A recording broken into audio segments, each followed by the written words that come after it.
Hello and welcome to the SPFL Through the Lens.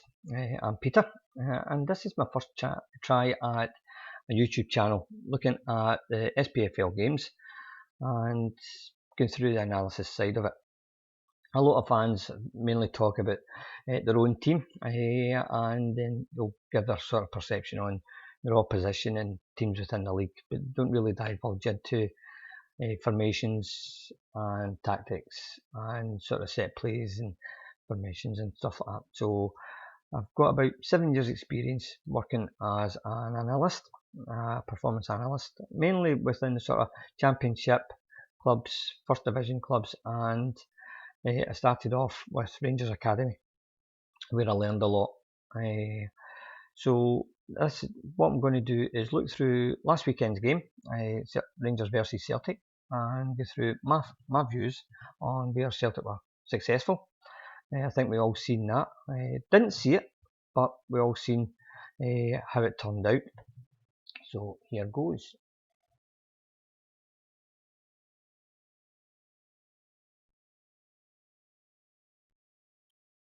Now, normally what I try and do is when I was doing opposition analysis, I was look at the opposition and build up a sort of spreadsheet on the team. So the whole squad there, and it goes right down to this. It's a basic sort of look at the squad. So the position, their name, what foot they kick with, their heights, so you can know what you're up against, their age, appearances, how many times they're getting used, goals are scored, assists. That'll give you a better idea. So, for example, there's Ryan Christie, played 18 games, 3 goals, but he's good. He's got a good assist rate. So then obviously a disciplinary record, you can see here Scott Brown, he's a wee bit naughty this season so far with 5, and then you can see with the goals conceded with the goalkeepers, so Barkas, out of the 12 appearances he's conceded 8 goals, but he's also had 6 clean sheets. With the playing squad, the outfield squad, then you can see what their passing success rate is for the amount of games they've played for the club, and their aerial duel. See what their success rate is. So obviously you can see the strikers. Lee Griffiths has obviously got a sort of low aerial battle because he's mainly quick and on the ground. So with a look at Rangers, obviously you can see the main person is obviously Tavernier. So we can look at his stats, and he's, even for 6'29", he's played 22 games, so he's played all the games. The goals he scored is just phenomenal for a right back. Assists, his numbers are just off the scale. His passing success rate could be a lot better, obviously, but I would assume that's due to crosses. That's getting counted as well. And the defending team are obviously winning the aerial battles, so that's why that's down a wee bit in his aerial duel. The best sort of striker at the club was obviously still Morel. Well, we've got Jermaine Defoe with his career average of 0.52, and then with Morelos, he's just crazy. I mean, he's the best at the club. Sorry, with 0.60. So the playing squad, the striking squad, they've got a lot of options up front with goals. So after that, what I try and do is look at formations, the way they're lining up. So obviously you've got Rangers with their usual 4-3-3, and then with Celtic you had the 4 with the diamond, and then Griffiths and Edouard up front, which Griffiths is just a phenomenal striker. Whether you like him as a person or not is neither here nor there, but as a striker he's really scary. He must scare teams as soon as you see his name in the team sheet, because he's near on guaranteed a goal. Well, that's my view on him anyway. So let's look at the Celtic high press. They started really quick off the mark, and they showed their intentions. So we've got the front two here of Edouard and Griffiths. So they're high pressing. So Rangers really need to go wide. And because Celtic really work hard, Rangers, they're having to go long, and then they're losing out in possession. Here's another example of Celtic pressing. Rangers players just didn't have time on the ball, and they were constantly getting sorted out. So once again, here we go here, I've freezed it, and as I says, you've got Edouard and Griffiths, and they rotated a couple of times during the course of the game, just to give them a different option, and they seem to have a bit of success with that, because they caused the Rangers defence all sorts of problems. Right, so we've got a wee bit of footage here where you've got Rangers running to the back, running backwards, and they've just had all sorts of problems. So Griffiths' movement, where it went, so you can see here, he was already, he pulled Barisic forward, and then he changed and came back. So Barisic was already on the wrong foot. And if it was a better cross, then Griffiths, I think, would have been in, and it would have caused all sorts of problems. So there he goes.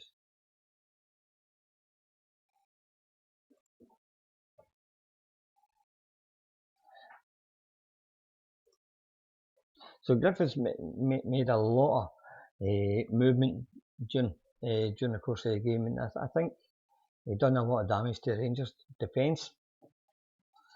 But once again, Rangers, they're really strong. Now, where Celtic had a bit of success was down Rangers' right hand side, because Tavernier was pushing up. So you can see him here highlighted in the opposition half, where you've got McGregor, and obviously you get Rangers and Celtic 2v2. This is how it all came about. So you've got McGregor picking it up here, and then he just bursts through, cuts through the Rangers midfield, and this is where you get Edouard off, and McGregor was just phenomenal. These saves. On the left hand side, you had a bit of space behind Barisic, and I think that's where a lot of teams are actually finding a bit of success. They know that the two fullbacks with Rangers push high, and if you work hard enough and quick enough, then you are going to find space behind these two. Where you've got Golson and Balogun, and Balogun, it wasn't a best clearance with Balogun. He just headed it straight into the path of Turnbull, who ran into this space here. So you can see it, there's Balogun's header, he's just running into that space. And just run it on. And then this is where Griffiths was successful. Instead of running into the box, he knew he had a bit of space. He knew he had that space just to get his shot off. And this is, there he is there. Now he could have had an option to pass it on to Edouard, who might have got a shot off as well, but McGregor made the save.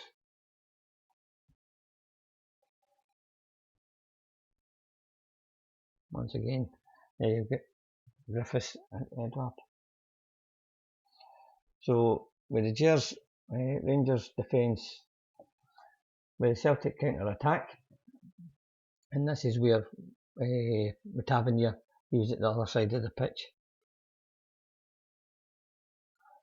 You've got Tavernier, there he's there, inside the box. Rangers have lost possession, so there should be space behind here, because Davis is up, so there should have been space in behind that. With Celtic's diamond, they worked really hard. As soon as someone's on the ball, they all knew their role, where there's that Turnbull, and then they all fight for each other. So that's set off Turnbull to spring, and there's Christie, and unfortunately he lost possession there. So you get a diamond shape there. So with Sorrow sitting at the back of the diamond, McGregor on the left, Christie on the right, and Turnbull. So they would all know their roles, where Turnbull would come back a wee bit if McGregor would spring and move forward to close Tavernier down. And it was the same, he'd done the same with Christie, when Christie was coming out to the left, or Celtic's right, and closed down either Kamara or Barisic. Now going on to Rangers. Rangers, their possession, especially in the first half, was a lot lower than what it usually is against other teams in the SPFL. And it's because they just didn't have enough time. Celtic were really workmanlike performance, and they closed them down very quickly. So they lost possession, plus they were sort of poor decision making, especially from Aribo and Kamara. So I've got a couple of highlights here where I've got, for example, Aribo.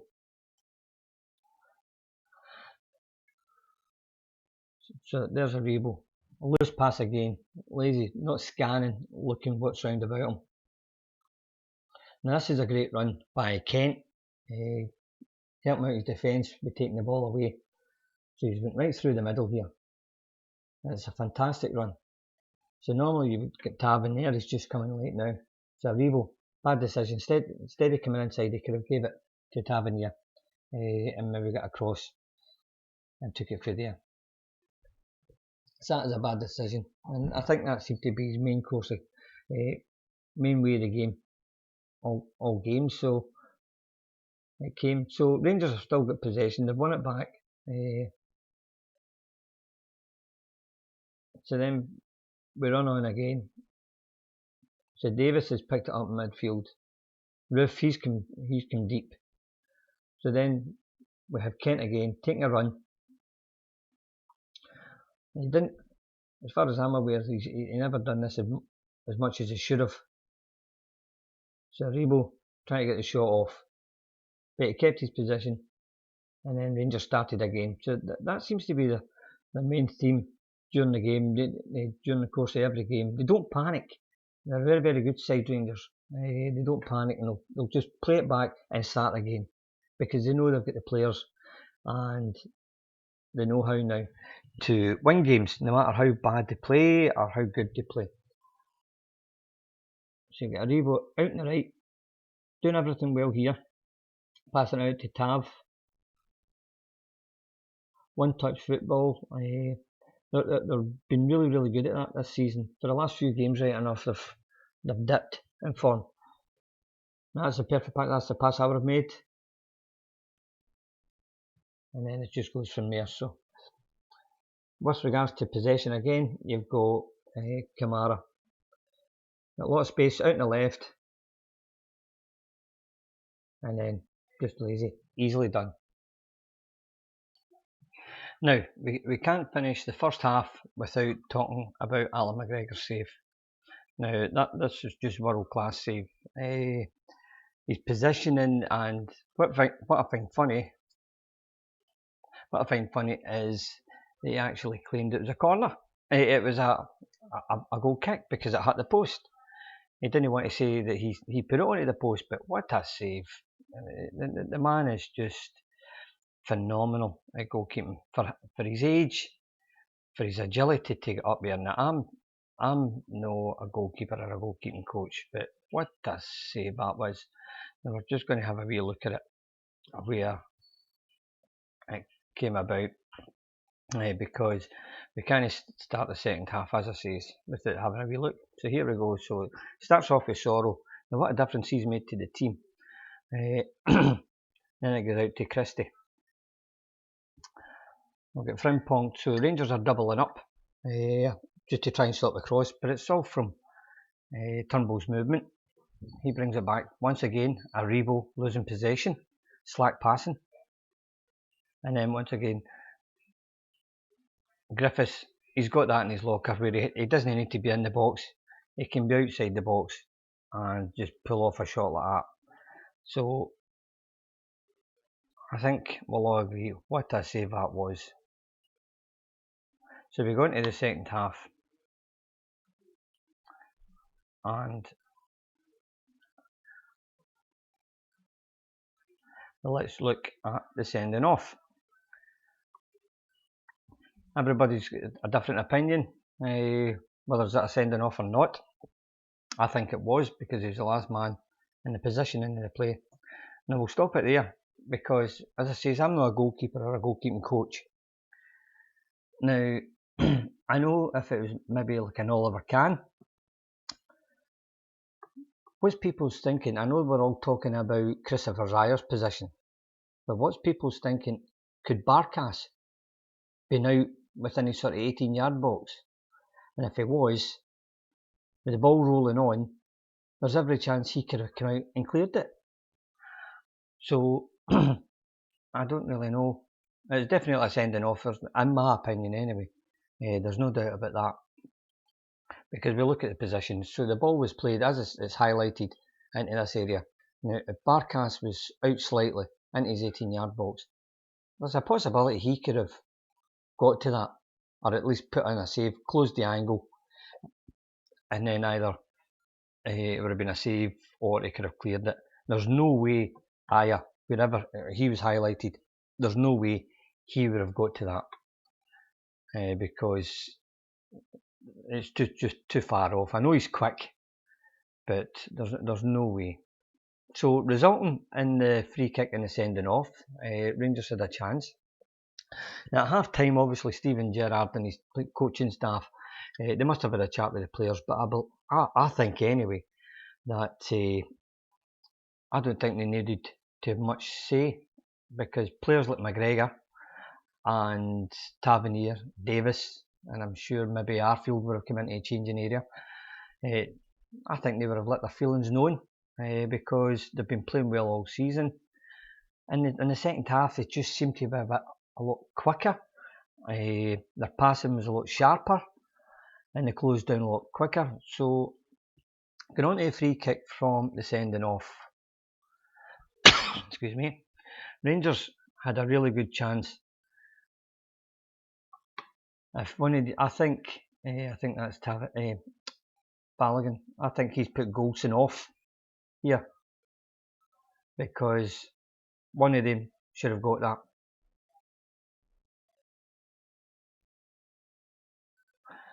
And then on to the Rangers goal. I think obviously with Aribo cutting in front is maybe put McGregor off, because he was anticipating the header, getting the header, so his body shape is totally off, and it hit off his shoulder and it's went into the goal. So with Aribo, even though he's celebrating, the deflection off of McGregor, it's one of these things. If you don't buy a ticket, you don't win. So he just ran across, and obviously the highlights here will show the positioning. Maybe the goalkeeper with his positioning could have been a wee bit better. Maybe if he stayed where he was rather than coming forward a bit, he could have got to it. It's all lifts and butts. At the end of the day, it still ended up in the back of the goal. And Rangers are 19 points clear at the top of the league. So we'll see how the December trip to Dubai, or the winter trip to Dubai, works for Celtic, whether it's a good thing or not. Obviously, the press and everyone else has had their say on it. Now, as I say, from half time, the figures show or the stats show from the game, total game, Rangers had 51% of possession. So I would assume, that's certainly not for the first half, I would assume a high percentage of that came after the sending off in the 62 minutes, or the 62nd minute, if I can speak proper English. The Rangers had 10 shots at goal and Celtic had 14, but the difference was Rangers' shots on target was only 3, and Celtic had 7. The corners, Rangers only had 2 and Celtic had 6. And the free kicks, Rangers had 19 and Celtic had 15. So that's my view on the Rangers-Celtic game. Whether Celtic take a leaf out of this performance and take it forward, they've got it within them. Obviously, the change over the last few games has been Turnbull and Sorrow in getting into that diamond, because playing Brown, it slows the play up. With Sorrow's a bit aggressive. I noticed in the first half he put in a lot of challenges, just wee niggly ones, no sort of yellow card stuff, but accumulated where he did eventually get a yellow card. But I think that has totally changed it, and we're playing two up front with Edward and Griffiths. Their attacking option up front is just scary, in my opinion, and they will score goals because Edward, whether it's Griffiths, from a free kick. Well, you've seen what he done with Scotland against England a few years ago, so he's got that in his locker. As of next week, I'm obviously going to be looking at one of the games this weekend to sit and look through. So it all depends on the scores and how things go. I don't want to analyse or look through a sort of boring game, and I'm certainly not going to solely focus on the Old Firm. I think other teams, it'd be interesting to have a look at the other teams. So this weekend we've got Dundee United versus St Johnstone, Kilmarnock versus Hamilton. Kilmarnock seem to have a bad run. St Mirren and Motherwell. Now that'll be interesting because St Mirren, they're on a phenomenal run. Please excuse the cats in the background. St Mirren, they're on a phenomenal run. They've done really, really well against Rangers in the Cup. Done okay in the league game, but obviously Rangers won that. And Motherwell, it all depends on the formation, the team that Graham Alexander picks. Normally teams, when they lose a manager, they seem to get a response off the players because they're fighting for their place. So it'll be interesting to see how that works out. So it'll be an interesting game. Aberdeen Rangers. Rangers have obviously got a couple of more injuries. Arfield's going to be out for a few weeks with ligament damage to his ankle. Aberdeen, always a hard place to go. Lewis Ferguson, phenomenal young player. They'll obviously miss McCrory in midfield alongside him because obviously he can't play with Rangers being his parent club. Rangers are going to be without Ruth, but they've got options up front. You can put Itten in there, you can put Defoe in there. And we've seen in Europe where Rangers are just scarily good in Europe. The teams that they've come up against, the two games against Benfica, they should have won, in my opinion anyway. And they've got options there. They've changed. I think one of the games they've done 7 changes and nothing happened. They just played the same way and they were still really good. Every player knew their job and their responsibility. Going on to the next game, Livingston versus Ross County. Yogi Hughes, what a man. I've heard some other podcasts and players saying that he's the sort of manager that you would want to play for. Where his knowledge of the game, his understanding of the game is really, really good. So good luck to him. David Martindale with Livingston. What a run he's on. A lot of time for David. Very knowledgeable guy. And I think he'll get his team up for this. They're on a fantastic run. Celtic versus Hibs on the Monday night, the rescheduled game. Hibs have obviously they get beat over the weekend with Livingston. I don't know where that result came from, but it just shows you what David Martindale is doing. And Celtic, with the performance against Rangers, I think they could sort of edge it. So I'm going to look, see what the results are, and take it from there. So thanks for watching. Please like, comment or subscribe. I'm willing to listen to your constructive criticism because obviously this is my first one and there'll be a few mistakes, a bit nervous still. So look over it again and I'm sure there'll be things that I can improve on.